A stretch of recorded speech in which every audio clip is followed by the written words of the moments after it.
Igor Jankę, dzień dobry. To jest Układ Otwarty, niezależny program o Polsce i świecie. Dziś o tym, co dzieje się w Wielkiej Brytanii, o potężnych demonstracjach i kłopotach z imigracją w tym kraju. Za chwilę połączę się z moim gościem.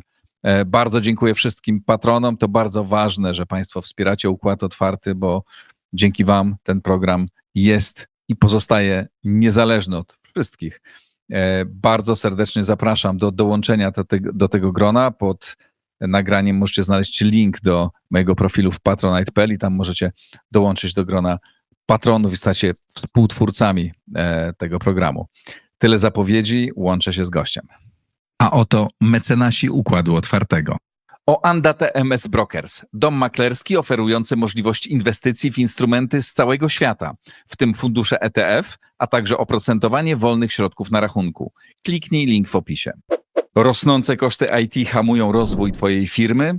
Z Amzo obniżysz wydatki nawet o 70%, wybierając polizingowy sprzęt IT sprawdzony, wydajny i gotowy do pracy. Kliknij link w opisie i pobierz specjalną ofertę dla firmy. Nowoferm. Dostawca bram, drzwi i ramp dla przemysłu, logistyki oraz użytkowników prywatnych.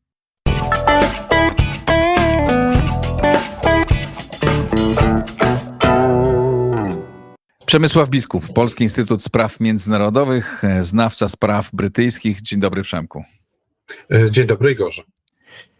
Zacznijmy od opowieści. Co się takiego zdarzyło? Wiemy, że była gigantyczna, jak na Wielką Brytanię, demonstracja. Mówiło się, że około 150 000 ludzi przeszło przez Londyn, ale też pojawiały się takie informacje, nie wiem na ile prawdziwe, na ile nie, że 3 miliony ludzi to śledziło. Powiedz jak to wyglądało z twojej perspektywy. No, z mojej perspektywy to było coś niezwykle interesującego.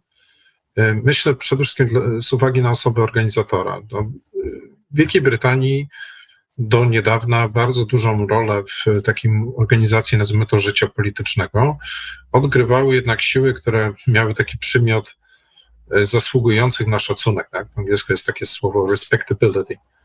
I ta demonstracja, która wydaje mi się, że właściwie w każdym kraju europejskim uchodziłaby już za dosyć znaczące wydarzenie, bo 150 000 ludzi, no to mówmy się, no to już nie jest mało. Ona w tym kontekście jest wręcz, można powiedzieć, pod względem pewnego przełomu jest imponująca, dlatego że głównym organizatorem tego wydarzenia był niejaki Tommy Robinson, postać w polskiej debacie publicznej też od czasu do czasu gdzieś tam wyłaniająca się. Powiedziałbym, że w tej chwili kluczowa twarz radykalnej albo, jak są inni, skrajnej prawicy brytyjskiej. Bardzo kontrowersyjna postać. Tak, siedział w więzieniu. Absolutnie. Jeden z założycieli takiej organizacji, która się nazywa English Defence League. I to, co jest właśnie bardzo ważne, na pewno człowiek spoza tego kręgu respectability. Ktoś, kto jeszcze parę lat temu uchodził za krzykacza wiecowego, za zadymiarza. Zresztą część z zarzutów, jakie mu stawiano, to właśnie takie, że on uprawia politykę no, metodami, nazwijmy to, chuligańskimi, przemocy też bojówek. No i tutaj nagle... On był wielokrotnie skazywany. Tak, za różne przestępstwa związane między innymi z tak zwaną obrazą sądu. Natomiast podstawą jego programową i podstawą jego funkcjonowania w oczach szerszej opinii publicznej było zapoczątkowanie debaty na temat gangów muzułmańskich w miastach północnej części Anglii, molestowania białych dziewczynek przez muzułmanów i tak dalej. Taka była w ogóle pierwotnie geneza tej organizacji, no, English Defence League, czyli Liga Obrony Angielskiej. No i teraz, dlaczego to wydarzenie jest moim zdaniem ważne, żeby to jeszcze raz podkreślić. Po pierwsze, doszło do masowego zgromadzenia ludzi pod sztandarami, które do niedawna w zasadzie wręcz wykluczałyby z powodu swojego takiego fringe'owego postrzegania, wykluczałyby właściwie tego typu masowe spotkania. Po drugie... Rozumiem, że do tej pory tego typu ludzie nie pociągnęliby ze sobą na takiej ulicę takiej masy, bo było to uczestników. coś trudnego do zaakceptowania. Tak. Po drugie, i to jest niezwykle kluczowa rzecz, masa krytyczna uczestników tego wiecu to byli ludzie z klasy średniej. Jak się na przykład przeglądało najważniejszą gazetę brytyjską, konserwatywną, The Telegraph, było kilka artykułów na temat tego wiecu. Wcześniej o w zasadzie tego typu wydarzenia były przemilczane, ale co mnie szczególnie uderzyło, w jednym z nich dano jakby możliwość wypowiedzi uczestnikom, osobom, które pod własnym nazwiskiem mówiły, że były na tym marszu i to byli księgowi, doradcy finansowi, była tam bodajże architektka wnętrz. Osoby zainteresowane mogą łatwo odszukać ten artykuł, ale to były ogólnie osoby, po pierwsze w dojrzałym wieku, żadna rozwydrzona młodzież, a po drugie ludzie z solidnej klasy średniej, co więcej, ponieważ sam wiec był przecież w Londynie, no to z południowo-wschodniej Anglii, a południowo-wschodnia Anglia jest ostoją zamożności, ale też liberalizmu angielskiego. Więc to jest nowa jakość. No jeszcze tutaj trzeba podkreślić, że Londyn jest najbardziej progresywnym miastem Wielkiej Brytanii pod względem politycznym. Wybiera, nie wiem, ogólnie lewicę i zielonych. Jest to miasto, w którym na przykład partia konserwatywna cofa się od kilkunastu lat, od czasu zakończenia prezydentury miasta Borisa Johnsona. No i mimo wszystko w tym Londynie właśnie mamy 150 000 ludzi maszerujących pod właśnie tego typu sztandarem, więc moim zdaniem to jest Ale czy to byli rodzaj nowa jakość. Czy tam było też dużo właśnie ludzi przyjezdnych z innych mniejszych ośrodków? Nie, no oczywiście, że było tam mnóstwo ludzi przyjezdnych, natomiast to nie zmienia faktu, że udało się coś takiego w Londynie zorganizować. To jest moim zdaniem też nowa jakość. I może jeszcze, opowiedz jeszcze dwa słowa. Jedną rzecz niezwykle ważną jako kontekst tego wszystkiego. Bo wspominałem, że English Defence League powstała jako organizacja bardzo taka antymuzułmańska, ale nie w takim bardzo abstrakcyjnym tego słowa znaczeniu, tylko przede wszystkim jakby organizacja, która zaczęła reagować na tworzące się getta muzułmańskie, na, nazwijmy to, pewne nadużycia, niekoniecznie związane z całą religią, ale też czasami czy może bardzo często z etnicznością, czy wręcz trybalizmem, tak? Niektórych imigrantów tego wyznania przyjeżdżających do Anglii, na przykład oryginalnie z jakichś niezbyt zaawansowanych części, nie wiem, powiedzmy Pakistanu. Tak? Ale w ciągu ostatniego 1,5 roku, po tym słynnym morderstwie dziewczynek w Southport w lipcu 2024 roku, o czym zresztą w swoim czasie miałem też przyjemność opowiadać u ciebie na kanale, bardzo przetoczyła się przez Wielką Brytanię debata na temat tak zwanych gangów gwałcicieli. To było zjawisko, które się rozwijało przez kilkadziesiąt lat przede wszystkim w północnej i środkowej Anglii, w miastach poprzemysłowych. I uczestnicy tych gangów to byli przede wszystkim mężczyźni pochodzenia pakistańskiego i muzułmanie, którzy targetowali jako swoje ofiary przede wszystkim białe dziewczynki pochodzenia robotniczego. I ta sprawa bardzo długo była zamiatana pod stół po to, żeby nie narażać tak zwanych relacji między wspólnotami, czy relacji wyznaniowych, relacji etnicznych, tak, w Wielkiej Brytanii. Community relations. No a to się wszystko, można powiedzieć, osiągnęło masę krytyczną i całkowicie wylało na przestrzeń otwartą w ciągu ostatniego roku, 1,5. No i to wstecznie legitymizuje oczywiście takie osoby jak Robinson, prawda? Jeśli one były pierwszymi, które o tym mówiły, a były bardzo długo uważane, nie wiem, za rasistów, za świrów, za osoby, które no, po prostu jątrzą, no to nagle ta percepcja w krótkim czasie, ale dosyć głęboko się zmienia. Sam Tommy Robinson ciągle jest bardzo kontrowersyjną osobą, ale z całą pewnością jest dużo bardziej akceptowalny, przynajmniej jako taki whistleblower, jako taki ostrzegacz już dla członków brytyjskiej klasy średniej. A to oznacza, że nawet jeśli te osoby nie będą na przykład skłonne zagłosować na samego Tommy'ego Robinsona, mogą zagłosować na osoby, które mają podobny przekaz, ale są bardziej Na stałe. przykład na Neila Farage'a. Absolutnie. I to jest coś, co tłumaczy też w tej chwili systematyczną zwyżkę w notowaniach Nigela Farage'a i jego partii Reformy.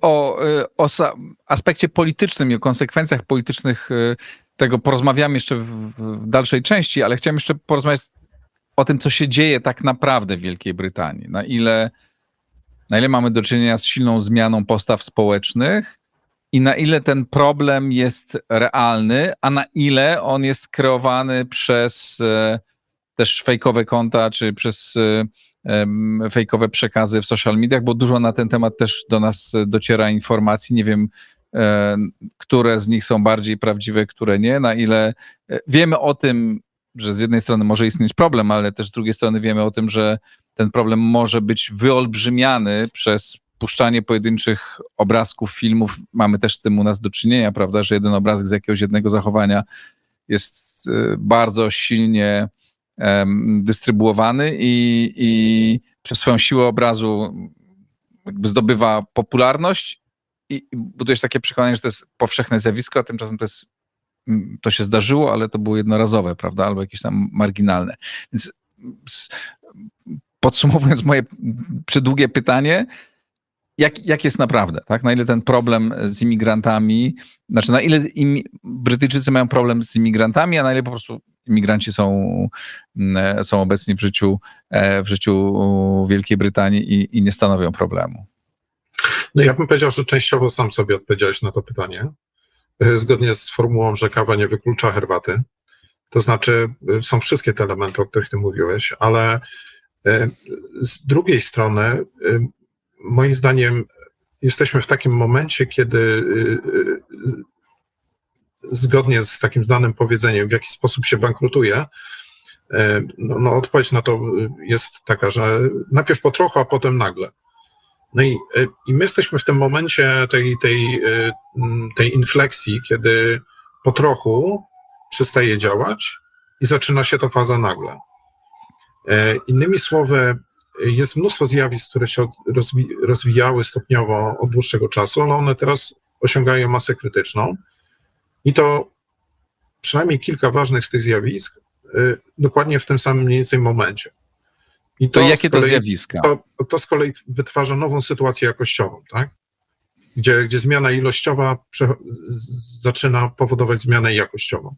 Więc po pierwsze mamy do czynienia właściwie patrząc wstecz, od lat 80., od reform pani Thatcher, ze stopniową erozją i przebudową systemu dwupartyjnego. Ten system przestał być wydolny między innymi dlatego, że pani Thatcher zlikwidowała dużą część przemysłu, co oznaczało, że Partia Pracy przestała mieć sens jako partia robotników przemysłowych i musiała stać się partią klasy średniej. To oznaczało, że wzięła też z czasem na sztandary bardzo dużo haseł takich, nazwijmy to, progresywnych. To z kolei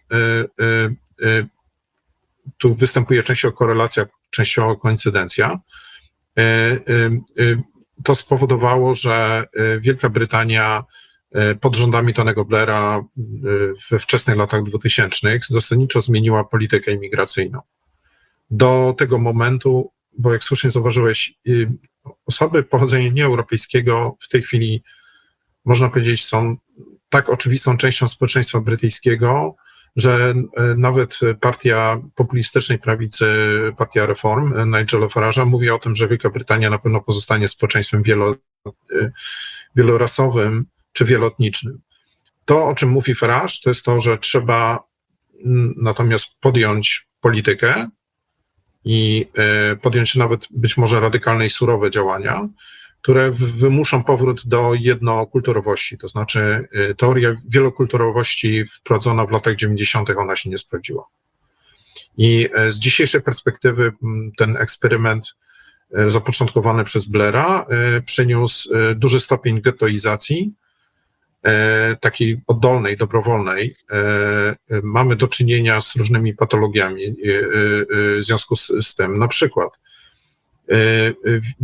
dane brytyjskiej publicznej służby zdrowia pokazują systematyczny wzrost różnych chorób na tle genetycznym związanych z chowem wsodnym.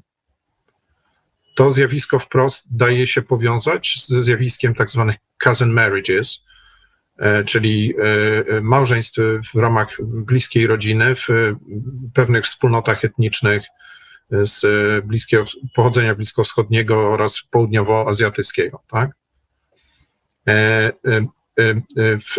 Wśród wielu wspólnot muzułmańskich w Wielkiej Brytanii jest zjawisko sprowadzania małżonek z kraju pochodzenia.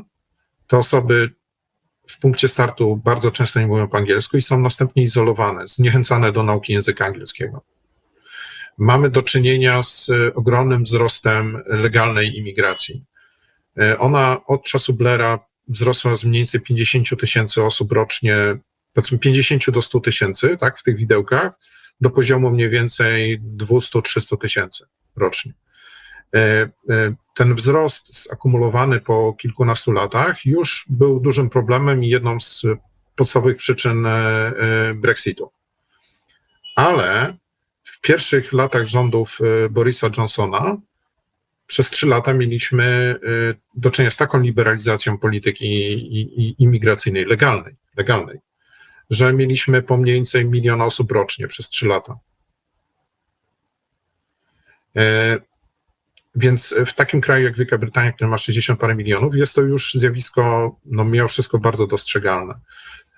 Tak szybkie tempo imigracji znowu wpływa na zdolność do integracji kulturowej przybyszów.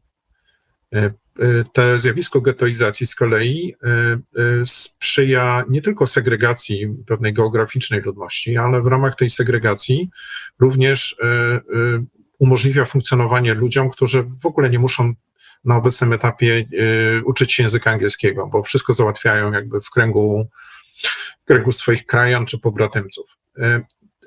To oczywiście też wiąże się ze wzrostem z jednej strony szarej czy czarnej gospodarki, a z drugiej strony z systematyczną negatywną presją płacową dla rodowitych Brytyjczyków. Tutaj mówiąc rodowitych, mam na myśli nie tylko osoby, nazwijmy to białych Brytyjczyków, ale również potomków imigrantów z tych starszych fal, prawda? I to jest, wszystkie te zjawiska jakby występują naraz. I kryzys systemu partyjnego, w ramach którego obie główne partie, które do tej pory stanowiły podstawę tego systemu, właściwie się załamują, wraz z tymi różnymi wyzwaniami gospodarczymi, kosztami życia, odroczonymi skutkami pandemii, ogromną falą imigracji legalnej, ale również w ciągu ostatnich 2-3 lat również ogromną falą imigracji nielegalnej przez kanał La Manche, no to powoduje, że Wielka Brytania stoi na progu, powiedziałbym, takiego systemowego kryzysu, który moim zdaniem po raz ostatni wydarzył się mniej więcej 100 lat temu. Wtedy zakończył się między innymi uzyskaniem niepodległości przez Irlandię, czyli częściowym rozpadem Zjednoczonego Królestwa, upadkiem jednej z 2 głównych partii rządzących, partii liberalnej, została zastąpiona przez dzisiejszą Partię Pracy, bardzo dużymi reformami wewnętrznymi, no i zapoczątkował taką decydującą fazę, powiedziałbym, zwijania Imperium Brytyjskiego, bo w tym okresie też mieliśmy do czynienia z tak zwanymi statutami westminsterskimi, które dosłownie formalnie zapoczątkowały przemianę Imperium Brytyjskiego w to, co mamy dzisiaj, czyli w Commonwealth. Na ile te zjawiska, znaczy ta imigracja, liczba ludzi przyjeżdżających zwiększyła się w ostatnich kilku latach, że w tej chwili i to wybuchło? Czy to jest tak, że ona już może nie rosła tak bardzo ilościowo, tylko te po prostu problemy się zaczęły nawarstwiać teraz po latach pobytu jedno ludzi i drugie. widzimy Jedno i drugie. Mhm. To znaczy mieliśmy do czynienia z systematycznym kumulacją pewnych zjawisk, które wcześniej występowały, ale to zostało jeżeli tak mogę powiedzieć obrazowo, turbo doładowane faktem, że w 2022, 2023 i 2024 roku przyjechało mniej więcej trzykrotność tego, co wcześniej było uważane za normę, ale normę zbyt wysoką. Jaka część dzisiejszego społeczeństwa brytyjskiego to są imigranci? Zależy jak liczyć, ale spróbuję. Te tematy, o których teraz mówimy, one często budzą bardzo duże emocje, nie tylko w Wielkiej Brytanii, ale i w Polsce, więc spróbuję posługiwać się najbardziej ostrożnymi, jednocześnie obiektywnymi danymi. Ostatni całościowy obraz społeczeństwa brytyjskiego, który mamy, to jest mniej więcej stopklatka z roku 2020-2021 roku, bo wtedy wystąpił podobnie zresztą jak w Polsce spis powszechny. No więc i zwróćmy uwagę, że to jest jeszcze przed tą ostatnią największą falą i legalnej imigracji, tak? Tym 3 razy po milion mniej więcej. Więc na tamten moment w 3 największych metropoliach brytyjskich osoby urodzone w Wielkiej Brytanii stanowiły mniejszość. To znaczy w Londynie, w Birminghamie i w Manchesterze.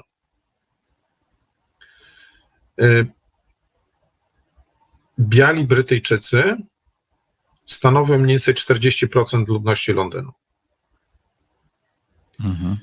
Cały wzrost ludności w świetle tego spisu powszechnego w 2021 roku w zasadzie można było przypisać imigracji.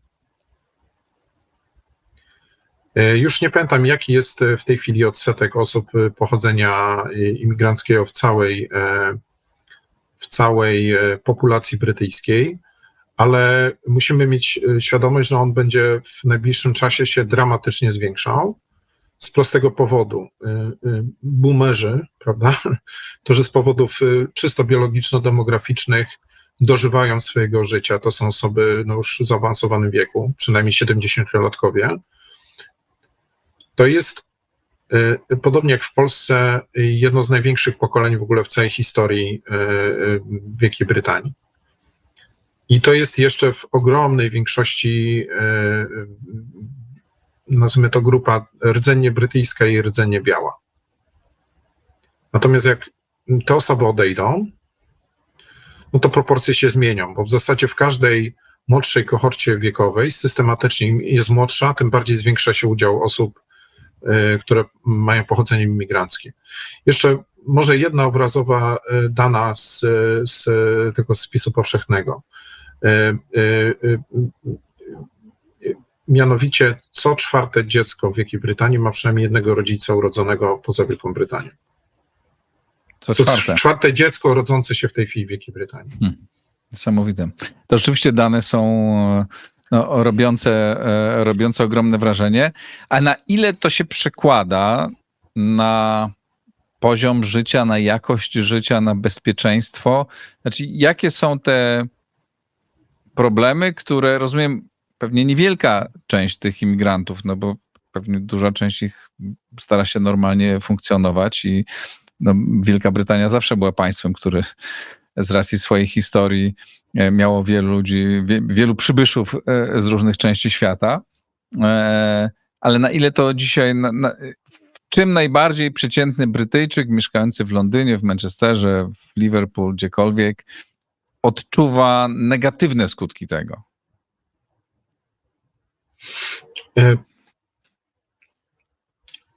Nie chciałbym też wybrzmieć jako osoba, która uważa, że nie wiem, imigracja do Wielkiej Brytanii ma same negatywne skutki. Nie ma. I tak zresztą, jak już wspomniałem, Brytyjczycy z jednego z najbardziej jednorodnych etnicznie społeczeństw europejskich stali się jednym z najbardziej zróżnicowanych. I to już jakby samo z siebie, moim zdaniem, jest faktem w przypadku Wielkiej Brytanii nieodwracalnym. Już pomijając jakby całą debatę, na ile warto by odwracać ten trend, tak?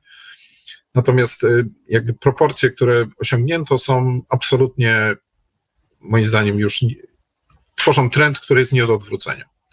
Natomiast jeżeli mielibyśmy spojrzeć na to z takiej strony jakby korzyści i kosztów i gdzie te koszty dla przeciętnego Brytyjczyka dzisiaj wychodzą, no to bym powiedział przede wszystkim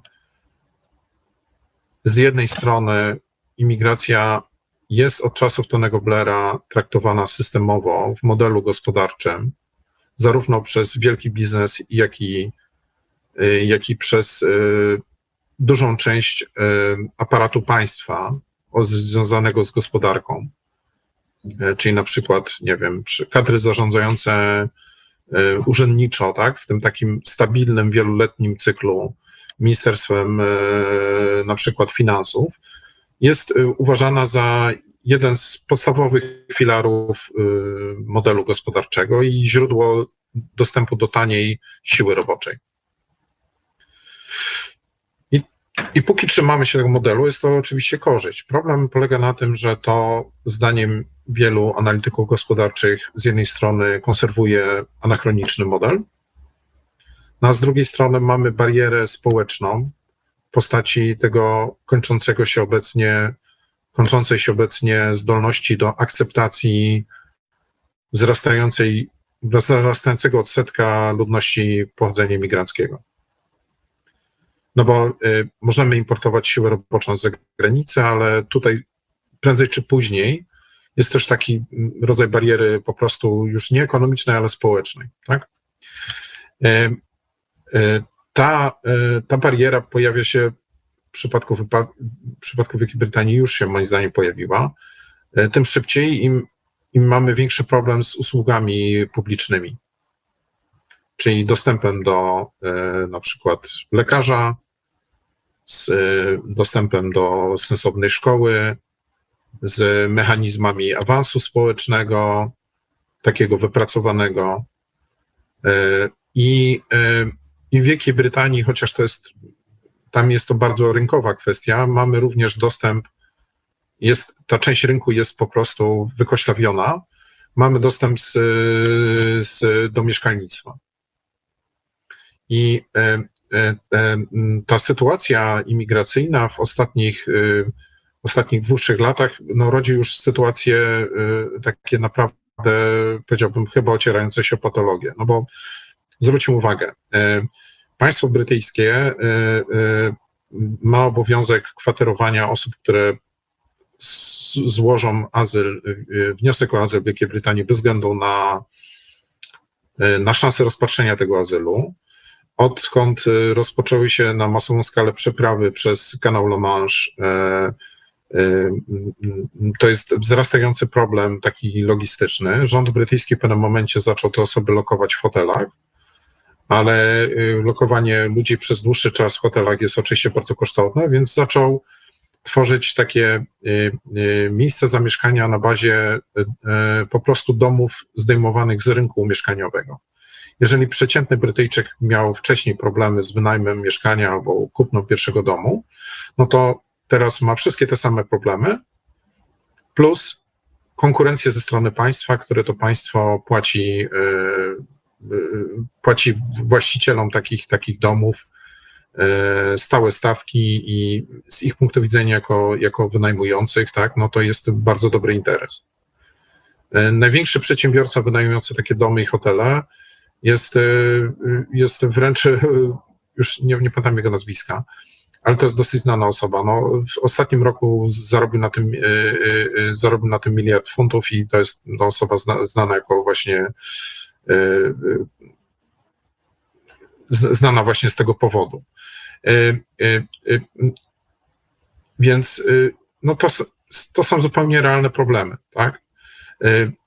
Jeżeli chodzi na przykład o służbę zdrowia, to z jednej strony Wielka Brytania w tej chwili stoi lekarzami, pielęgniarkami czy osobami zajmującymi się opieką nad osobami starszymi w domach seniorów.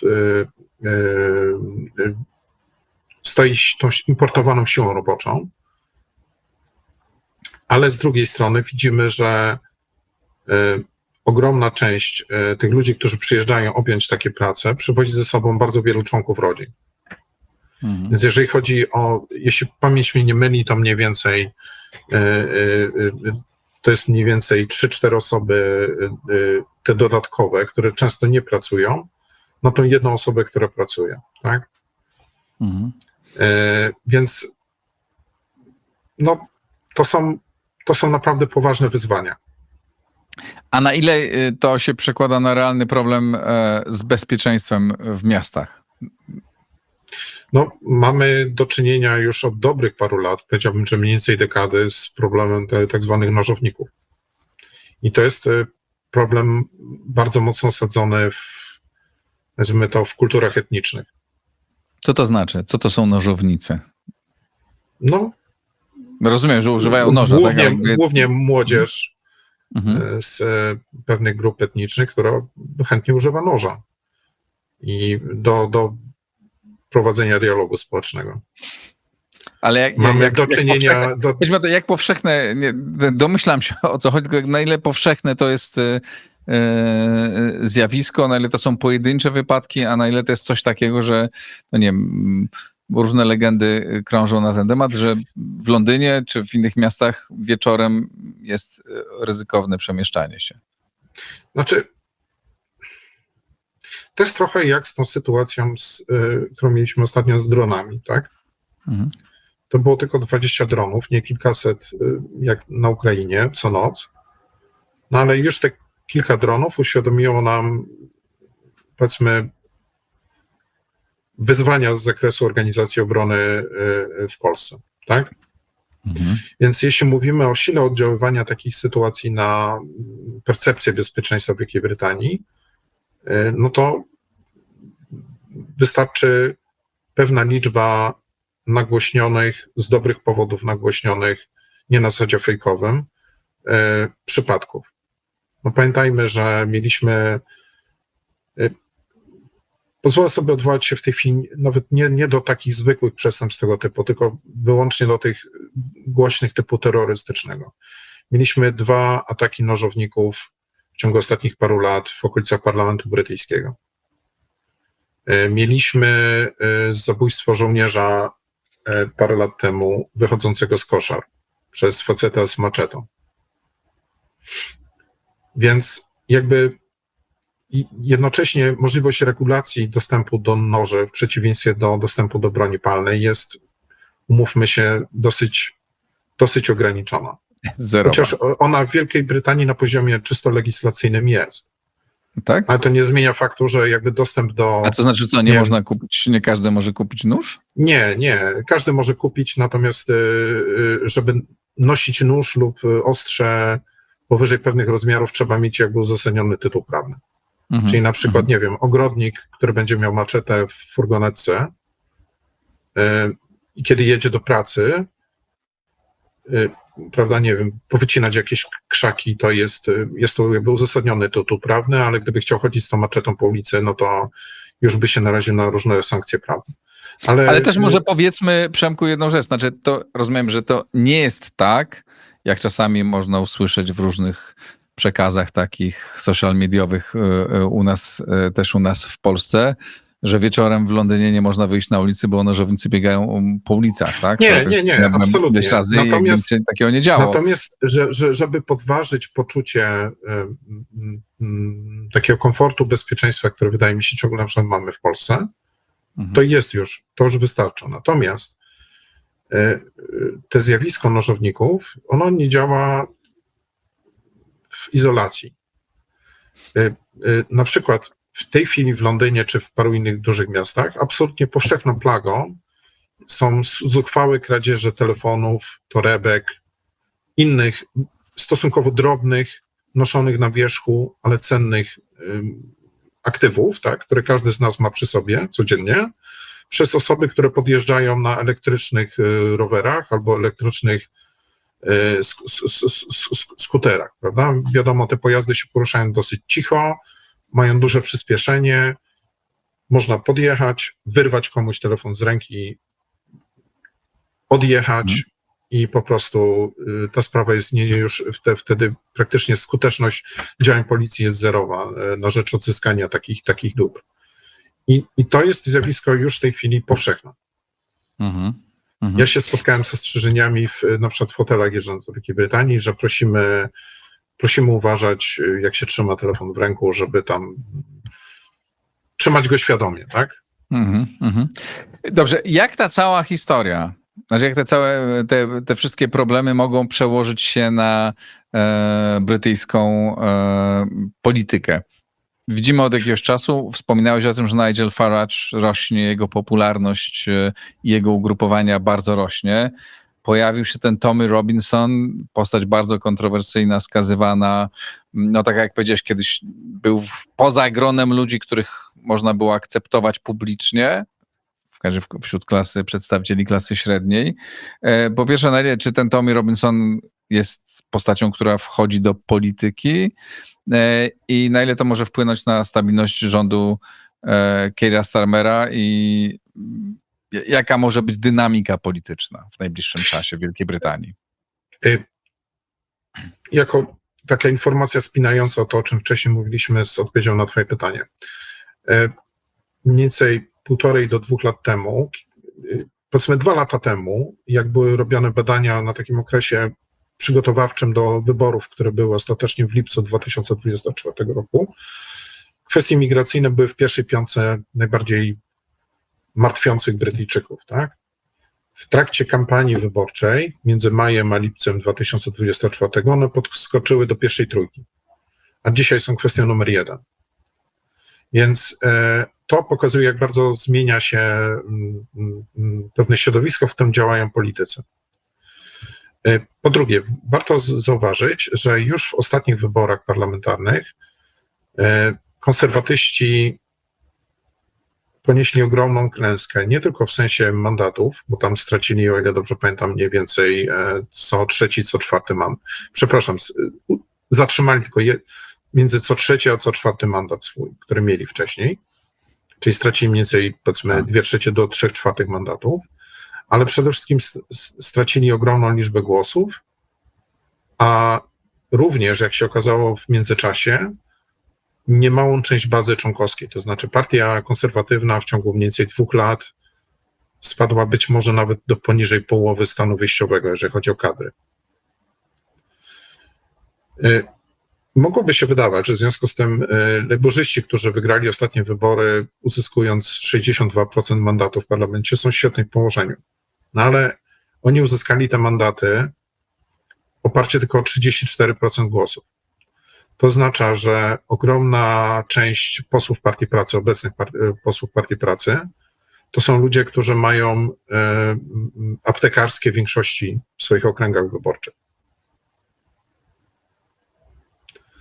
I to znaczy, że przy nawet bardzo umiarkowanej zmianie notowań, to są ludzie, którzy stracą mandaty w najbliższym czasie.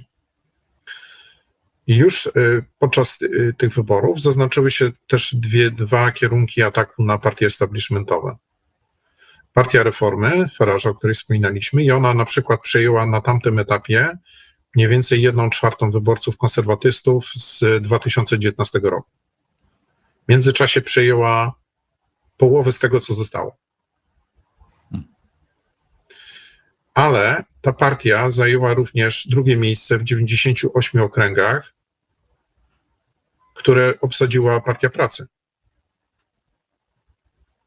To oznacza, że w 98 okręgach głównym konkurentem dla Partii Pracy nie są już konserwatyści, tylko jest Partia Reformy Nigela Farage'a. I jednocześnie w tej ostatniej kampanii, która miała miejsce mniej więcej 1,5 roku temu, mieliśmy do czynienia ze zjawiskiem też organizacji radykalnej lewicy. I ona zasadniczo ma 2 zjawiska, dwie inkarnacje. Jedna z nich to są Zieloni, a druga to jest coś, co ja roboczo nazywam partią gazy. A więc partia, która odwołuje się do haseł wprost konfesyjnych lub pośrednio konfesyjnych albo etnicznych.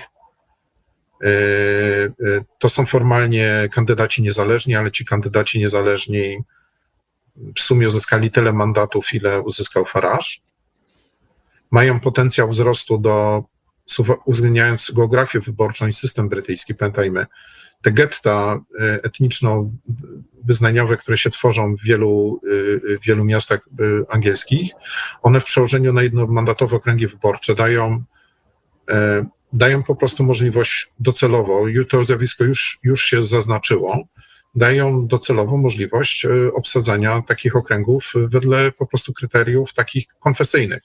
To jest coś, co w Wielkiej Brytanii do tej pory było znane tylko z polityki lokalnej w Irlandii Północnej, a teraz to się zaczyna przenosić do wielu miast angielskich. To powoduje w połączeniu ze słabym przygotowaniem ekipy Keira Starmera do sprawowania władzy, że w zasadzie ona jest w takiej pozycji dzisiaj, jak mniej więcej ekipa Teresy May w 2019 roku. Tutaj może taki wtręt do ostatnich wydarzeń. Mamy w tej chwili wizytę Donalda Trumpa w Wielkiej Brytanii. Poprzednia wizyta Donalda Trumpa była w ostatnich tygodniach sprawowania władzy przez Teresę May w 2019 roku.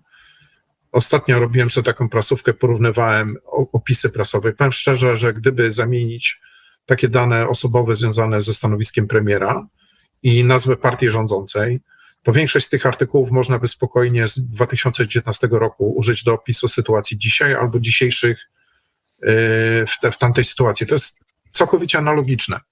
Dzisiaj partia lejburzystowska ma, rozumiem, 20-25% poparcia, a partia Nigela Farage'a 30-35%. A przecież niedawno to był jakiś kompletny outsider w Wielkiej Brytanii. Od mniej więcej jednego kwartału partia Farage'a ma stabilne prowadzenie w sondażach rzędu 10 punktów procentowych.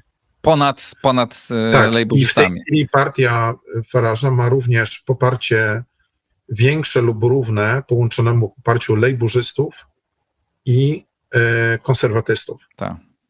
W warunkach nieproporcjonalnej ordynacji wyborczej, tylko większościowej, tak jak jest w Wielkiej Brytanii, oznacza to, że oni już weszli potencjalnie, wiadomo, te sondaże musiałyby się utrzymać przez jeszcze dłuższy czas do wyborów, ale jeśli się utrzymają, to w zasadzie Farage jest w stanie nie tylko sięgnąć po władzę, ale to będzie władza z bardzo solidnym mandatem. On będzie miał być może nawet 60 parę procent mandatów w parlamencie brytyjskim. No on ma też tę zaletę, jeśli ja rozumiem, to pewnie działa w każdym kraju podobnie, ale skoryguj mnie, jeśli się mylę i w Wielkiej Brytanii to jest inaczej, no że on ma ten urok, że jeszcze nie rządził, tak? Że jeszcze ich nie było. Absolutnie. Jeszcze ich nie było władzy, w związku z tym, no jak ludzie są zmęczeni problemami, widzą, konserwatyści nie dali sobie rady, lejburzyści nie dają sobie rady, no to może spróbujmy czegoś nowego. I tu jeszcze chciałem podkreślić jedną rzecz, bo to być może nie wybrzmiało. To nie chodzi o to, że lejburzyści w tej chwili tak po prostu nie dają sobie rady. Oni są w równie żenującej pozycji, co późny rząd Johnsona albo późny rząd May. Aż tak. Rząd Starmera w ciągu niecałego 1,5 roku stracił w wyniku afery korupcyjnej wiceminister do spraw korupcji. W wyniku lichwiarskich praktyk związanych z wynajmowaniem mieszkania wiceminister do spraw bezdomności i mieszkalnictwa. W ciągu ostatnich 2 tygodni stracił w wyniku, nazwijmy to, zarzutów podatkowych związanych z kupnem mieszkania wicepremier i jednocześnie minister do spraw mieszkalnictwa, pełnominister.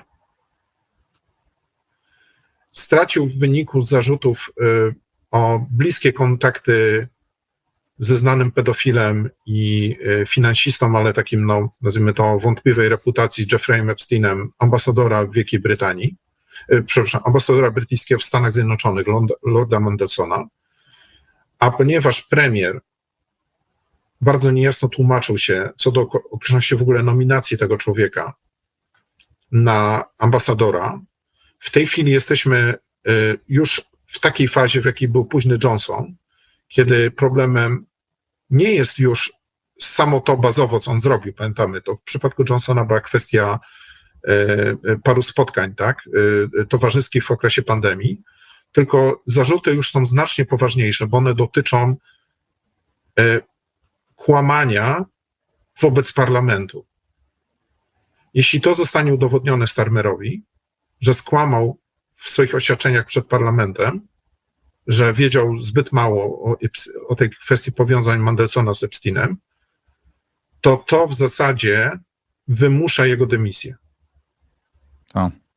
A kiedy spodziewasz się, czy nie kiedy, tylko czy wyobrażasz sobie przyspieszone wybory w Wielkiej Brytanii? Tutaj, jak słusznie zauważyłeś, z jednej strony to, że Partia Reformy Farage'a nie rządziła, to jest bardzo silny argument i jakby na ich rzecz. Ale to jest jednocześnie miecz obosieczny i to jest też argument, który bardzo ich osłabia. Więc odpowiadając na twoje pytanie, ja się spodziewam przyspieszonych wyborów, ale później, to znaczy mniej więcej za 1,5 roku. I skąd taka data? Kluczową kwestią dla Farage'a jest teraz uwiarygodnić się, że jest w stanie przebudować swoje ugrupowanie z pospolitego ruszenia w taką formację, która ma pewną zdolność, realną zdolność sprawowania władzy. I to się odbywa na 2 frontach. Po pierwsze, poprzez przejmowanie aktywów w tej chwili przede wszystkim partii konserwatywnej, ale moim zdaniem docelowo również to będą ludzie z pozostałych partii politycznych. I to przede wszystkim chodzi o ludzi z doświadczeniem w sprawowaniu władzy. Sprawa bodajże z przedwczoraj to jest przejście po raz pierwszy urzędującego posła partii konserwatywnej wprost do Farage'a. I to jest jeszcze co więcej facet, który w gabinecie cieni pełnił funkcję wiceministra i ogólnie uchodzi za jednego z najbardziej poukładanych ludzi w tym, co zostało z partii konserwatywnej po ostatnich wyborach. Danny Kruger. A drugi kierunek tego samego działania to jest staranie się zdobycia władzy w strukturach lokalnych. To się udało na dosyć dużą skalę farażystom w ostatnich wyborach w maju samorządowych w Anglii, ale kluczowe będą kolejne wybory samorządowe, bo w Wielkiej Brytanii tak jest poukładana ordynacja wyborcza w wyborach samorządowych, że jakieś wybory tego typu się odbywają co roku i te w przyszłym roku będą decydujące, one będą ponownie w maju i one będą obejmowały ponownie dużą część Anglii, a oprócz tego parlamenty krajowe w Szkocji i w Walii. Przemku, na koniec, ostatnie pytanie. Gdyby Nigel Farage, jego partia, przejęła władzę, co to znaczy z polskiego punktu widzenia? Na ile może się zmienić polityka Wielkiej Brytanii wobec Polski, wobec bezpieczeństwa naszej, wobec podejścia w ogóle do bezpieczeństwa, do zagrożeń ze strony Rosji i do Sojuszu Transatlantyckiego? Odpowiedź uczciwa jest taka, że nie wiemy, bo jak zauważyliśmy wcześniej, oni nie sprawowali władzy. Co więcej, to jest w tej chwili pospolite ruszenie. Ale powiedziałbym, że z tego wynika, że należy zacząć się tym interesować w Polsce.